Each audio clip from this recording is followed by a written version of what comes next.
Dhaka new York ফ্লাইটের ব্যাপারে বিভিন্ন সময় আমাদেরকে তারা কখনো কখনো যখন অডিটে এসছে কিছু কিছু অবজারভেশন দিয়েছে, এবং এটা আজকের ব্যাপার নয়।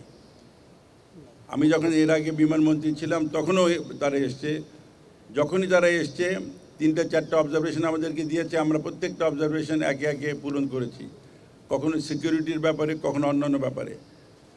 আবার তারা যখন আসে তখন তারা নতুন করে আরেকটা অবজারভেশন দেয়। So we are not very sure যে FAA এর উদ্দেশ্যটা কী। তবে আমাদের স্লট আছে, এই স্লটটা আমাদের পাওয়ার কথা। আমরা যখন গতবার বিমান কিনেছিলাম, মানে বোয়িংকে নিয়েছিলাম, তখন আমাদের উদ্দেশ্যই ছিল একটা বড় প্রধান উদ্দেশ্য, এবং আলোচনায় প্রথম কথাটা আমরা যেটা বলেছিলাম যে নিউ ইয়র্কে আমাদের যে স্লট এটা দিতে হবে, কারণ আমরা তোমাদের দেশের প্লেন কিনছি।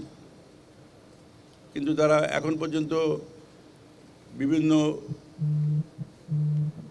পয়েন্টকে উপরে ভিত্তি করে আমাদেরকে এখনও দেয়নি।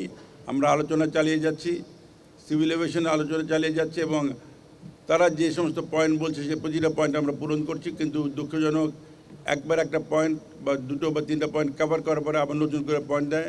আমরা আশা করি এবার তারা এই ব্যাপারে বিভিন্ন পর্যায়ে আলোচনা আমরা করেছি, তারা আগামীতে এই বিমানের স্লট দেবে। আর আপনারা দেখেছেন যে এই বিমানের স্লট না পাওয়া সত্ত্বেও আমরা কিন্তু ঢাকা টরন্টো ফ্লাইট চালু করেছি, এবং সে ফ্লাইট খুব ভালো চলছে, বিমানের খুবই লাভজনক ফ্লাইট চলছে।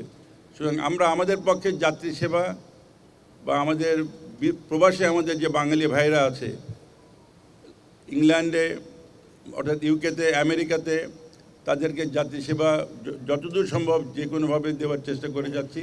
আগামীতেও এটা অব্যাহত থাকবে।